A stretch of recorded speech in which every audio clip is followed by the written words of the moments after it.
All right, welcome to your deep dive. We're diving into Conrad Reicher's Men of Value today, but we're going deep on the stuff you flagged, covert contracts and relationships and how those societal institutions, how they got to where they are now. So you're really trying to understand how traditional masculinity, how it fits in today's world, right? Especially in the context of marriage. You got it. That's the big question. So let's kick things off with how Reicher defines uh, authentic masculinity. He seems to be pushing back on that whole toxic masculinity label. Yeah, right away, Riker rejects that whole label. He says true masculinity, it's about strength, leadership, and, those classic virtues, bravery, honor, responsibility, standing up for what's right and protecting others. And he makes a point about history. Historically, men's roles were a lot clearer, which, brings us to your interest in those societal institutions and how they got here. Right. So like what's considered toxic now? Maybe back then it was like normal, expected even. Exactly. Riker argues that we can't understand modern masculinity, not really, without understanding its roots. He suggests, a lot of the frustration men feel today, it comes from this disconnect between, those traditional roles and what modern society expects. Okay, that makes sense. But how does all this tie back to relationships? Specifically those covert contracts you mentioned. This is where Riker brings in attachment theory. It looks at how people form bonds in relationships. He goes into the three attachment styles: secure, anxious, and avoidant. I've heard of those. But could you break them down for us, like in the context of this book? Sure. So Riker explains that someone with a secure attachment style, they're cool with both intimacy and independence. They're generally good at, saying what they need and setting boundaries. Now, anxious attachment, this is where they're always worried about being, abandoned or rejected. They might be clingy or really dependent on their partner for validation and stuff. And lastly, avoidant attachment. That's someone who they avoid closeness, intimacy, might be emotionally distant, or, they might prioritize independence to the point they push others away. So how did these attachment styles, how do they actually lead to these hidden contracts and relationships? Well, Riker uses this example, John and Sarah. John, he has that anxious attachment style, always looking for reassurance from Sarah. Sarah, though, she's avoidant. She pulls back when John gets, too close. And their needs, their expectations, they clash. It creates tension, misunderstandings, and neither of them, they're not consciously aware of this contract they're playing by. So it's like they're playing by different rules without even realizing it. Exactly. And that's what Riker calls a covert contract. It's these unspoken agreements, and they can lead to resentment, conflict, especially when those needs, they just aren't being met. This is really making me think about my own marriage, the dynamics there. We'll definitely have to circle back to this whole covert contract thing later and how to actually deal with them. But for now, let's move on to something else you had in your notes, the red pill philosophy. You were interested in Chapter 21, Red Pill Reality Check, Key Truths About Women. Riker dives into, those differences between men and women. Yeah. From what I've seen online, that whole red pill community, it can get pretty controversial. So I'm curious what Riker has to say. Well, he really emphasizes how men and women, they're different, inherently different, biologically, psychologically. And he believes, these differences, they lead to like naturally complementary roles rather than this enforced equality. He even brings up like traditional family structures and biblical roles to make his point. So it sounds like he's coming from a pretty traditional perspective. Yeah. Which, as you said, can definitely be a hot button issue these days. Yeah, it is. But, our goal here, it's to just present his views. Right. Objectively. Let you make up your own mind. Makes sense. Okay. So we've got this idea of authentic masculinity, covert contracts, and now the red pill philosophy, which I think brings us pretty naturally to another area you flagged, feminism and cultural Marxism. You're right. That's where Riker gets into how he sees these ideologies, how they impact, those societal institutions, especially the ones that, deal with gender roles and relationships and all that. Yeah, I'm really interested to hear what he has to say about this. It feels like these ideologies, they're everywhere these days. You're not alone. Riker argues that these ideologies, they've really reshaped our institutions. They've impacted everything from education to career paths to just, how we see what it means to be a man. Okay, so he's saying it's not just about like individual beliefs. It's about how these ideologies, they become part of the system, like the systems that shape our lives. Exactly. And he's pretty critical of what he sees as like manipulation tactics, how these ideologies use guilt or the whole concept of male privilege. So he's not pulling any punches here. He's definitely not shying away from controversy. But again, our role here is just to present those arguments Yeah. clearly and let you decide what resonates with you.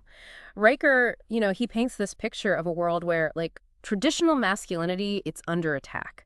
And he sees men grappling with these shifting expectations, feeling lost, even emasculated. Okay, yeah. That definitely lines up with like a lot of the conversations I see online, especially in, those red pill communities. But if Riker is highlighting these challenges, does he offer any solutions? He does, yeah. A big part of Men of Value, it's about building resilience, like essentially how men can, thrive in this environment. That, he argues, is often like hostile toward traditional masculinity. Right, so it's not all doom and gloom. He's actually giving guys like practical advice on how to navigate this new landscape. He is, yeah. One of his core recommendations is focusing on discipline. He sees discipline like as the foundation for mental toughness, emotional stability, and, achieving those goals, all crucial for, navigating a world that seems to be like constantly throwing curveballs at men. Discipline. Yeah. I can see how that would be important, but it can also feel like a, pretty daunting concept. What does Riker actually suggest guys do, like to cultivate discipline? He's really big on embracing challenges, not shying away from them, He uses the example of physical challenges like pushing yourself in the gym or taking up a martial art, that kind of thing. But it goes beyond like just the physical stuff, It's about mental and emotional challenges too, like speaking up when you feel like, you're being wrong, setting firm boundaries in your relationships, or even just saying no to things you just don't want to do. So it's about like stepping outside your comfort zone in all areas of life, pushing yourself to, become mentally and emotionally stronger. Exactly. And he ties this, directly back to the idea of a strong personal code of conduct. You mentioned that earlier. It seems like this code, it's like a key part of Riker's philosophy. Could you elaborate on that? What he means by that? Sure. He believes, every man needs a set of principles that guide his actions, his decisions, essentially like a moral compass to navigate life's complexities. This isn't about, following someone else's rules. It's about defining your own values based on logic, reason, and, a deep understanding of the world around you. Okay, so it's about like taking ownership of your beliefs and living in alignment with them. I can see how that ties into, his concerns about feminism and cultural Marxism. He's essentially saying men need to think for themselves, not just accept, the prevailing narratives. You nailed it. Riker wants men to like question those narratives, to be those critical thinkers who can, analyze information sources, recognize biases, and engage in civil discourse, even when facing, those opposing viewpoints. This is resonating with me. It's like he's saying men need to be both strong, thoughtful, able to like stand their ground, but also engage in, intelligent debate. That's a great way to put it. And this leads into his emphasis on leadership. It's a natural expression of, authentic masculinity, according to Riker. It's not about dominance or control. It's about taking responsibility, setting a positive example, and, guiding others. I'm starting to see how all these pieces fit together. Discipline, a personal code of conduct, leadership. They all seem to like reinforce each other. But where does this leadership actually play out? Riker sees leadership roles for men everywhere, within families, in romantic relationships, at work, even in the broader community. He argues, men are naturally wired to lead, and embracing this role, it's crucial for, both individual and societal well-being. I know this idea of men as natural leaders, it can be controversial, especially given, how much pushback there is against those like traditional gender roles. Does he acknowledge that tension? He does. He doesn't shy away from the fact that, his views, they challenge, modern sensibilities. But he grounds his arguments not just in like philosophical ideas, but also in historical examples and, scientific research. Okay, so he's not just pulling this out of thin air. He's actually like backing it up with evidence. Exactly. He cites studies on testosterone, brain structure, evolutionary psychology, all to, support his claims about those biological differences between men and women and how those differences, they've shaped our roles throughout history. So he's acknowledging the biological realities while also trying to, apply those insights to the modern world. So I guess he's bridging the gap between, tradition and the complexities of 21st century life. Exactly. He's not advocating for a blind return to the past, but rather, encouraging men to understand those historical roots so they can better navigate the present. Right. That makes sense. So we've got discipline, a personal code of conduct, and leadership, like cornerstones of Riker's advice. What other, concrete steps does he recommend for building resilience? He places a strong emphasis on physical fitness. Oh, the classic mind-body connection. Exactly. Riker sees physical strength. It's more than just like aesthetics, It's about having the energy, the vitality, and the resilience to face life's challenges head on. He's a big advocate for weightlifting, cardio, even just getting outdoors and moving your body regularly. So it's not just about, looking good. It's about feeling good and equipping yourself to handle, whatever comes your way. Precisely. He sees physical fitness as a metaphor for life itself, pushing yourself, overcoming obstacles, building that mental toughness, all skills that, translate to other areas of life. This is all resonating with me. Yeah. But I'm always wary of, advice that sounds great in theory, but lacks real world application. Does he just talk about this stuff abstractly? Or does he offer any, concrete examples? He definitely walks the walk. He uses historical figures like Winston Churchill, Theodore Roosevelt, men who faced, immense challenges and overcame them through sheer willpower and, that combination of physical and mental strength. Oh, wow. Those are some inspiring examples. I bet those guys, they didn't shy away from a challenge. But does he get more personal? Does he share any of his own experiences? Yeah, with building resilience? He does, yeah. He talks about overcoming a serious injury through sheer determination. It's a really, powerful story about not letting setbacks define you.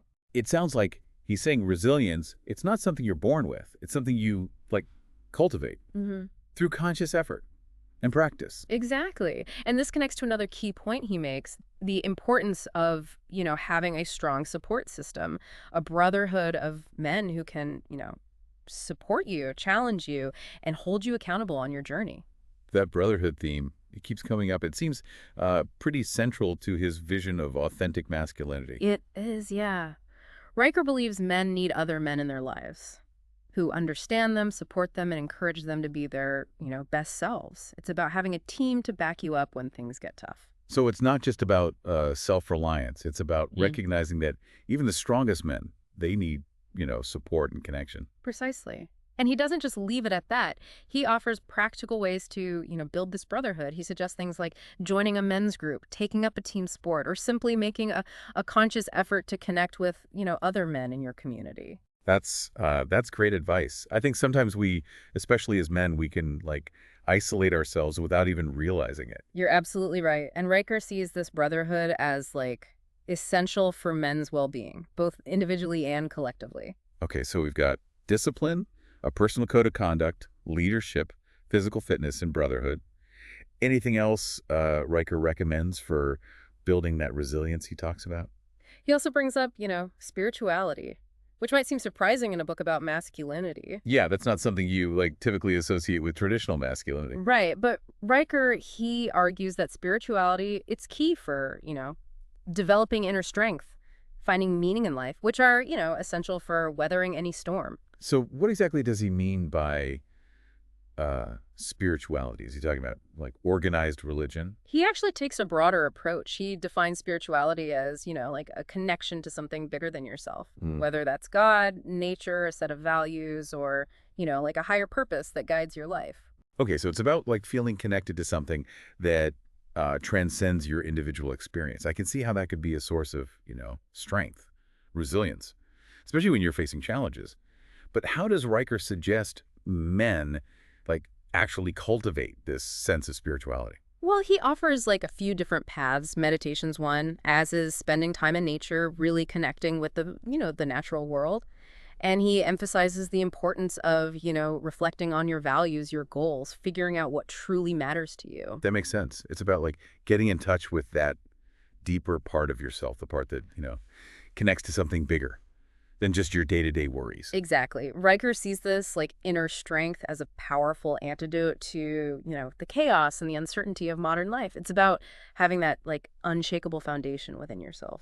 Okay, so we've covered a lot of ground here. Discipline, a personal code, leadership, fitness, brotherhood, and even spirituality. What other advice does Riker give for, navigating this adversarial world he describes? Well, he talks a lot about the importance of, understanding and accepting the differences between men and women. Ah, yes, the battle of the sexes. He actually doesn't see it as a battle at all. He argues, men and women, they're fundamentally different, but these differences, they're like complementary, not competitive. So he's not buying into the whole uh, gender-neutral ideology that's so, prevalent these days. He's not. He leans heavily on, biology and evolutionary psychology to explain why he believes men and women are, wired differently.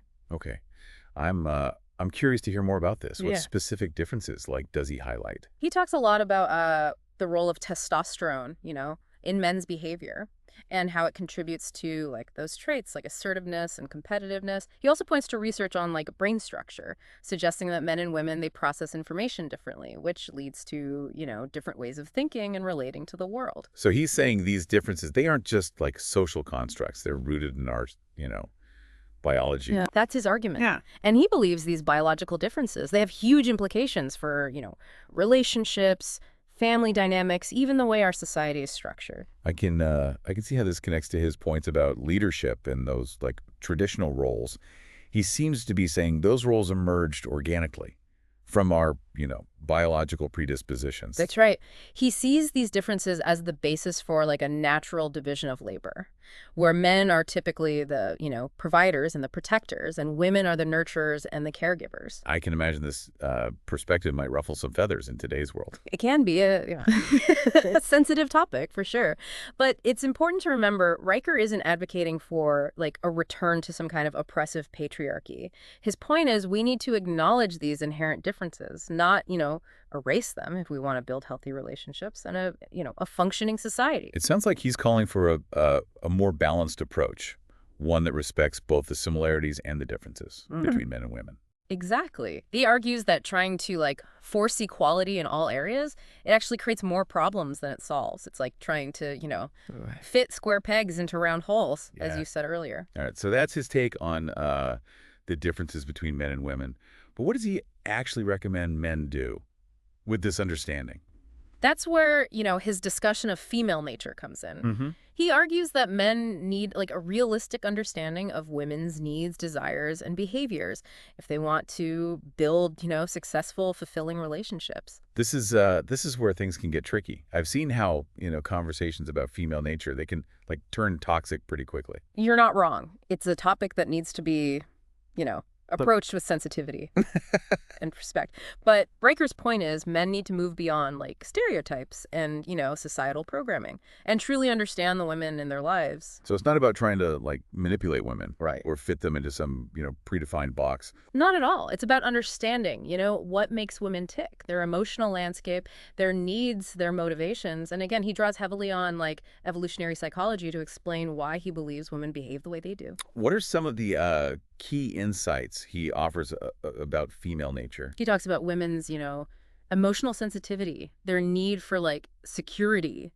and stability, and their tendency to be more attracted to, men who are confident and assertive. So he's essentially saying that men need to like step up, be the leaders in the relationship, providing that sense of security and, direction that women crave. That's, a big part of his message. And he provides like practical advice on how to embody this leadership role, setting clear boundaries, making decisions, not being afraid to, take charge and guide the relationship. This definitely goes against a lot of like the modern relationship advice out there. It does. But Riker argues that this approach, grounded in understanding female nature, it's the key to building healthy, fulfilling relationships where both partners feel, secure and happy. This is making me think about that whole concept of covert contracts again. It seems like understanding these differences between men and women, it could be like crucial for, identifying and renegotiating those unspoken agreements in relationships. You're absolutely right. Recognizing those differences, understanding each other's needs, it's the first step towards, building a truly strong and equitable partnership. Okay, so we've talked about understanding female nature, embracing leadership in relationships. But relationships, they aren't always, smooth sailing. What does Riker, what does he have to say about like navigating those inevitable bumps in the road? He stresses the importance of communication, not just, talking more, but communicating effectively, which can be challenging when men and women often, Like, oh, wow. approach communication so differently. Communication. Yeah. Yeah, sounds simple enough, but I think we all know it can be like one of the trickiest parts Yeah. of any relationship. Exactly. But Riker, he offers some, helpful tips for bridging that communication gap between men and women. He talks about the importance of like active listening, really hearing and understanding your partner's perspective, even if you don't, agree with it. He also emphasizes like being clear and direct in your communication, avoiding ambiguity and mixed messages, which can, lead to confusion and misunderstandings. It's like being mindful of how you're communicating, not just like what you're saying. Exactly. And he emphasizes learning to read, those nonverbal cues, body language, tone of voice, which can often convey more than words alone. These are great tips. I think they could apply to any relationship, not just, romantic ones. Absolutely. And underlying all of this, it's his emphasis on respect. He reminds men to, treat women with dignity, recognizing their inherent value as individuals, even when, disagreements arise. Respect. Yeah. Yeah. It's the foundation of any healthy relationship, that's for sure. It is. And I think what's so valuable about Riker's, approach is that he's not just advocating for men's rights. Right. Or promoting some like idealized version of traditional masculinity. His goal is to, help men and women build stronger, healthier relationships that honor the, the unique strengths and needs of both partners. That's a great point. It's not about one gender, winning over the other. It's about finding a balance that works for both. Exactly. And he believes that, understanding these fundamental differences, it's crucial for achieving that balance. All right, so we've covered discipline, a personal code, leadership, physical fitness, brotherhood, spirituality, understanding female nature, embracing leadership and relationships, and even communication.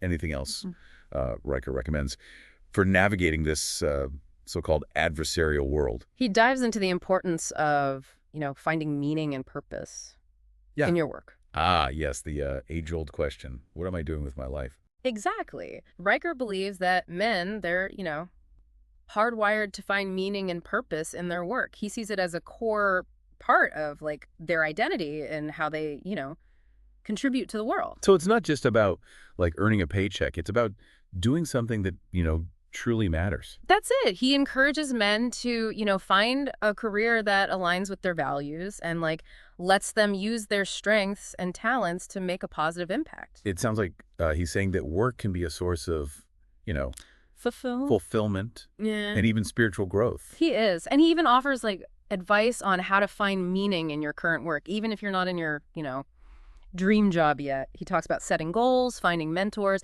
and constantly challenging yourself to like grow and learn. Those are great tips. I think they could apply to anyone, regardless of their, career path. Absolutely. And even when facing, work challenges, he emphasizes the importance of maintaining a positive attitude and, focusing on the good aspects of your job. That's crucial. It's easy to get sucked into negativity, especially in today's, work environment. It is. But Riker believes a positive outlook, it's key for staying motivated and finding satisfaction in what you do. Okay, finding meaning in your work. That's a big one.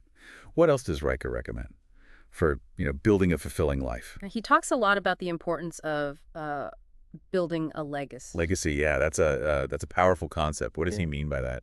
He's talking about, the impact you leave on the world. Riker believes that men are naturally driven to like create something that'll outlast them, whether that's a family, a business, a work of art, or even just a, positive influence on others. So it's about like leaving your mark on the world, contributing something that'll continue to, have value even after you're gone. Exactly. He sees building a legacy as a natural expression of masculinity. It's about taking responsibility for your actions, making a difference, and, leaving the world a better place than you found it. I like that. It's not just about, living for yourself. It's about leaving a positive impact on future generations. Precisely. And he gives concrete advice on how to build this legacy.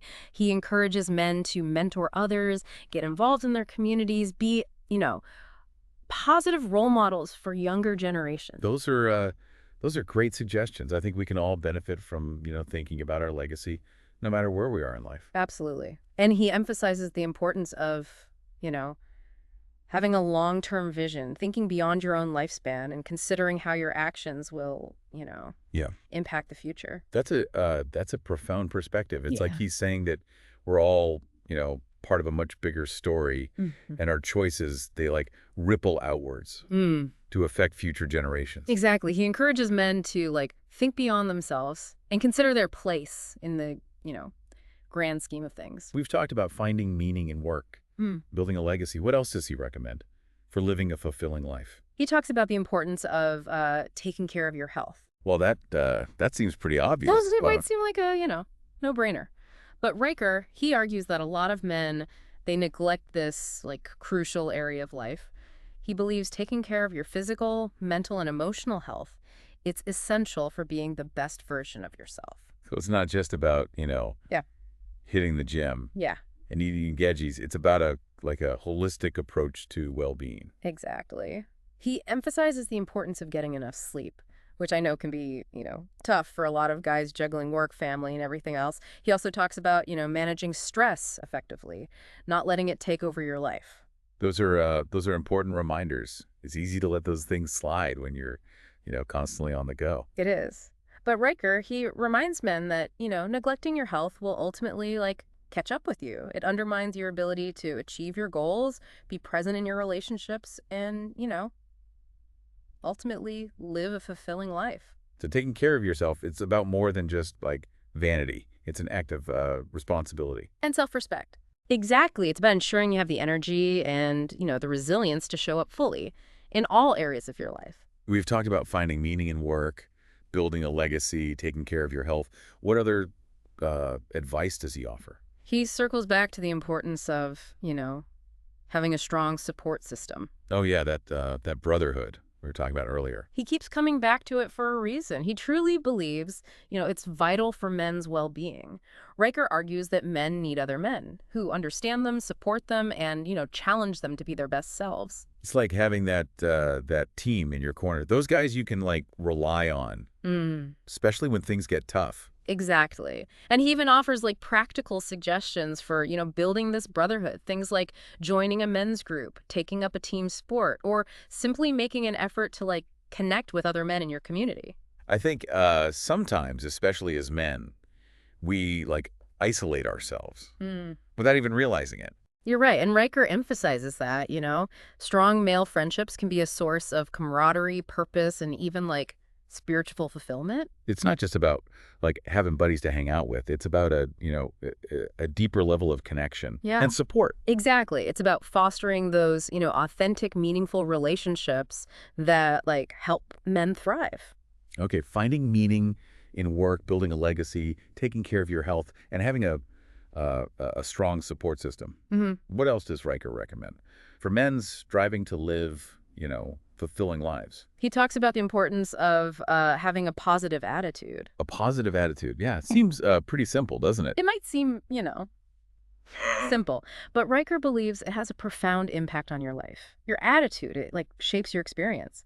If you approach life with negativity, you're more likely to, see the bad in everything and miss out on the good. But if you approach life with a positive attitude, you're more likely to, see the good in everything and find joy even in the smallest things. It's like that saying, whether you think you can or you think you can't, you're right. That's a great way to put it. And Riker offers practical ways to, cultivate that positive attitude. He suggests things like practicing gratitude, focusing on your strengths, and surrounding yourself with, positive people. Those are all good tips. I think we could all use a little more positivity in our lives. Absolutely. And Riker, reminds men to not take themselves too seriously and learn to laugh at themselves.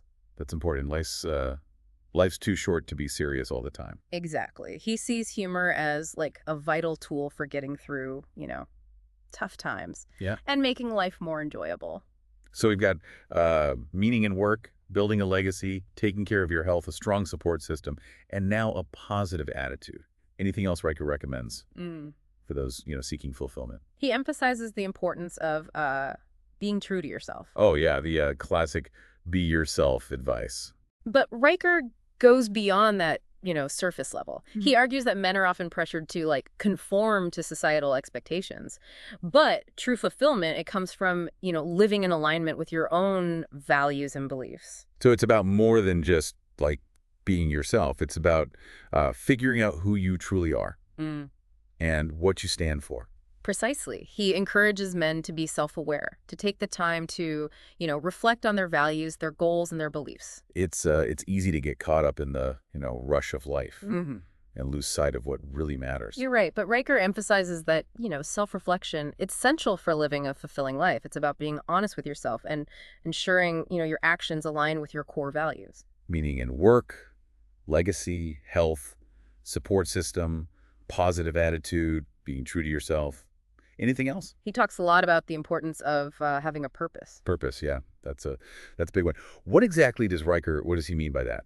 He argues that having a purpose is what gives your life, meaning and direction. It's the, like, driving force behind your actions and decisions. It's like having a why behind everything you do. Exactly. And he stresses that this purpose, it needs to be, bigger than yourself, something that, like, motivates you to get out of bed each morning and, make a positive impact on the world. It's not just about feeling good. It's about contributing to something greater than yourself. That's Riker's view. And he offers, like, guidance on finding your purpose. He suggests, exploring your passions, identifying your values, and figuring out how you can use your strengths to make a difference. Those are great starting points. I think we could all use a little more purpose in our lives. Absolutely. And Riker encourages men to be, bold, to take risks, and pursue their dreams, even if it means stepping outside their, comfort zones. That's where the real growth happens. Yeah. It's so easy to get stuck in a rut and, like, let fear hold you back. You're absolutely right. Riker sees risk-taking as essential for, growth and fulfillment. Okay, meaning in work, legacy, health, support system, positive attitude, being true to yourself, and now purpose. What else does Riker recommend for living a truly fulfilling life? He talks about the importance of having a vision. A vision, okay. Yeah. What does he mean by that? He's talking about having a clear picture of, what you want your life to look like. Riker argues that this vision, it gives you something to strive for, something to, motivate you, something to guide your decisions. It's like having a roadmap for your life. Exactly. He even suggests, writing it down, making it as specific and detailed as possible. That's a great idea. Yeah. I think it's so much easier to, achieve your goals when you have that clear picture of where you're, like, heading. Absolutely. And he encourages men to, share this vision with others, to find people who, like, support their goals and can help hold them accountable. It's like having a team to help you, achieve your dreams. Exactly. And he believes that having this vision can, like, help you through difficult times, reminding you of, what's important and why you're working towards it. That's powerful. It's not just about achieving success. It's about living a meaningful and, fulfilling life. Yeah. Guided by a vision that inspires you. That's the core of it. It's about having that guiding star that keeps you on track, even when, life throws you curveballs. Okay, so we've got meaning in work, building a legacy, taking care of your health, having a strong support system, having a positive attitude, being true to yourself, having a purpose, having a vision. What else? Riker stresses the importance of taking action. Taking action. Yeah. That seems pretty straightforward. It is, but it's also where, a lot of people get tripped up. Riker argues that, like, all the planning and the strategizing in the world, it won't get you anywhere if you don't actually, take action. It's about putting your plans into motion, not just letting them, sit on a shelf. Exactly. He talks about setting deadlines, breaking down your goals into, like, smaller, more manageable steps, and taking consistent action even when you, don't feel like it. Yeah, it's so easy to get stuck in that, like, planning phase and never actually make any, progress. It happens to a lot of people, Right. but Riker, he emphasizes that taking action, it's the key to turning your vision into reality. It's about putting in the work and moving forward, even when, it's challenging. So it's not just about having a great plan. It's about having the discipline and the drive to execute that plan. You got it. It's about turning your vision into, those concrete steps and then taking those steps consistently. Okay, so we've got finding meaning in your work, Yeah. building a legacy, taking care of your health, having a strong support system, having a positive attitude, being true to yourself, having a purpose, having a vision, taking action, anything else. Riker also emphasizes the importance of being, Persistent. persistent, right? That sounds like a lot of hard work. It can be. But Riker, he believes persistence, it's like absolutely essential for achieving, anything worthwhile in life. It's about overcoming obstacles, bouncing back from setbacks, and refusing to give up on your dreams. So it's about that, never give up attitude. That's it. He talks about having a strong belief in yourself and your ability to succeed even when, you know, things get tough. He also stresses the importance of learning from your mistakes, adjusting your approach, and never losing sight of your goals. It sounds like he's saying success isn't about, being perfect. It's about being persistent. You got it. It's about that, grit and determination to keep moving forward, even when you hit roadblocks. So it's not just about, talent or luck. It's about having that, unwavering commitment to your goals. It's about that, mental toughness and the refusal to give up on what you want to achieve. Okay, so far we've covered meaning in work, building a legacy, taking care of your health, having a strong support system, having a positive attitude, being true to yourself, having a purpose, having a vision, taking action, and being persistent. Anything else? He talks about the importance of being grateful. Being grateful, yeah. That seems, pretty straightforward. It might seem simple, but Riker argues that gratitude, it's a powerful key to, happiness and fulfillment.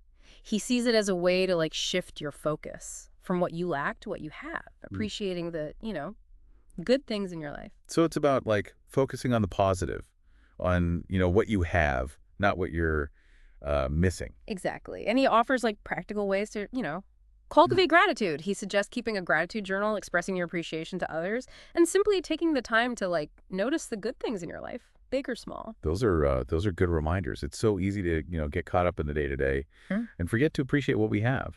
It happens to the best of us. But Riker, he believes that cultivating gratitude, it's, essential for living a happy and fulfilling life. It's about appreciating the good things, even when things are, tough. Exactly. It's about acknowledging the good in your life, in your relationships, in your work, and, taking the time to savor those things. We've got meaning in work, legacy, health, support system, positive attitude, being true to yourself, purpose, vision, action, persistence, and now gratitude.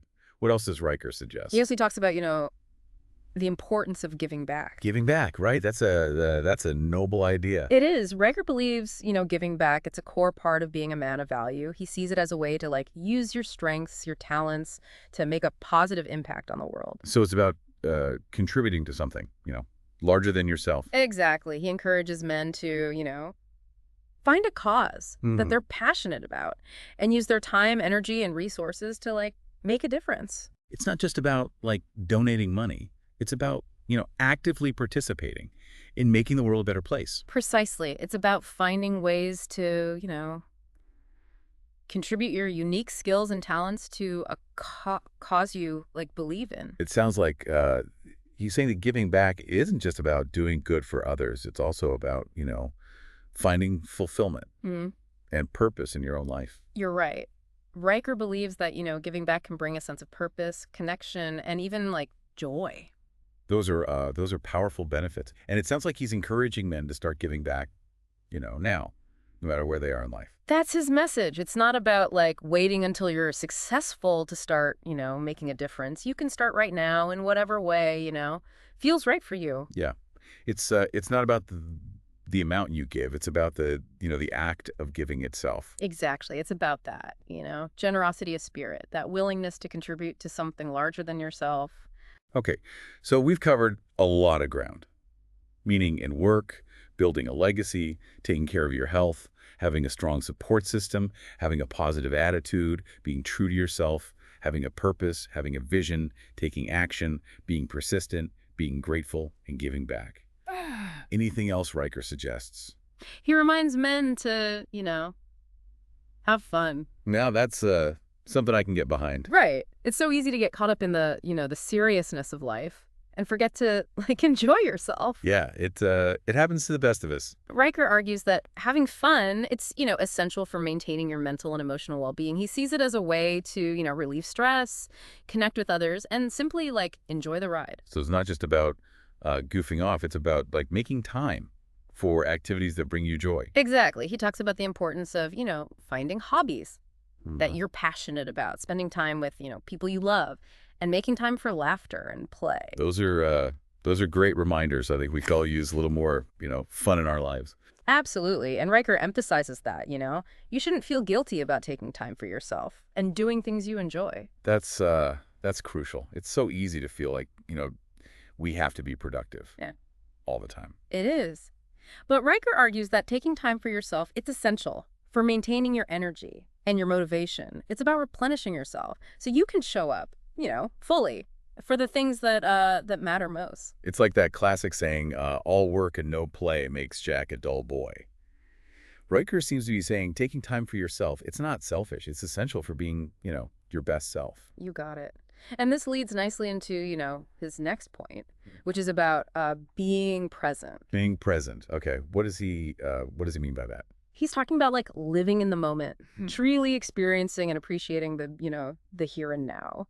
He argues that we often spend too much time, like, dwelling on the past or worrying about the future, that we miss out on the beauty and the richness of the present moment. Okay. So it's about mindfulness, about Yeah. like savoring each experience as it unfolds. Exactly. And he gives, like, some practical tips for, cultivating presence. Meditation's one, as is spending time in nature. Really, tuning into your senses and the world around you. And he encourages men to be fully engaged in whatever they're doing, whether it's work, play, or just, spending time with loved ones. Yeah. It's so easy to get distracted these days with our phones and all the, demands on our attention. Being present, it takes a conscious effort. It does, but Riker sees it as a worthwhile practice, one that can, dramatically improve your quality of life. It's about truly experiencing each moment, connecting with yourself and the world around you in a deeper way.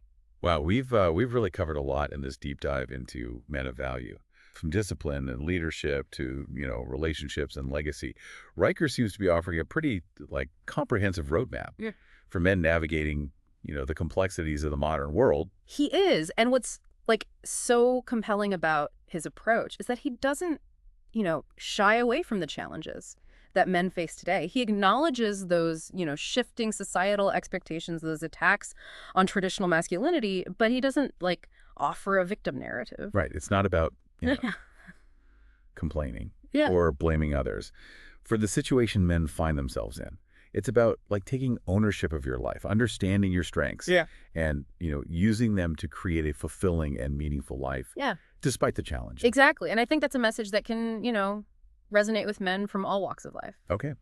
So before we wrap up, I want to touch on one last thing from your notes. Yeah. You mentioned an interest in, the historical context of societal institutions. Did anything in the book, stand out to you on that front? Yes, actually.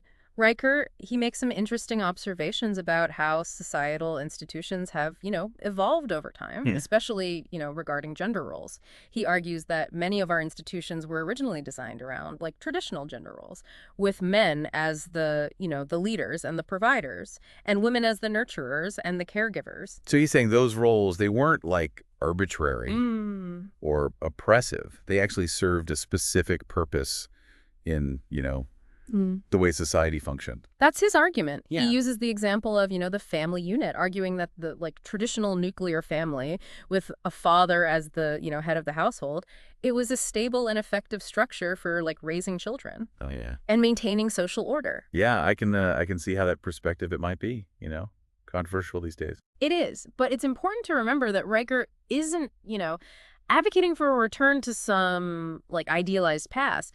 He's simply saying that we need to understand the historical context of these institutions if we want to have an honest conversation about, how to adapt them to the modern world. It's about understanding the why behind the what. Why these structures emerged in the first place. Yeah. And what, Purpose they served. Exactly.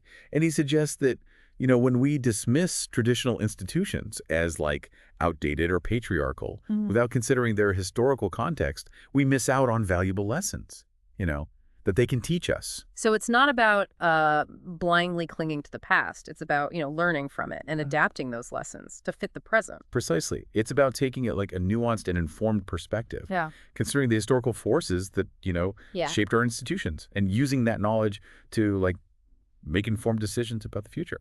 Well, this has been an incredibly thought-provoking deep dive. I feel like I've gained a lot of, insights into Riker's work and the wider conversation about masculinity in the modern world. Me too. And I hope this has given you, some valuable food for thought as you continue to explore these ideas. Absolutely. And for anyone listening who wants to, delve deeper into Men of Value, you can find it on Amazon Kindle and Google Play Books. Yeah. It's a worthwhile read for, anyone looking to understand the complexities of masculinity in today's world. Thanks for joining us for this deep dive. We'll be back soon with another fascinating exploration. Until then, take care.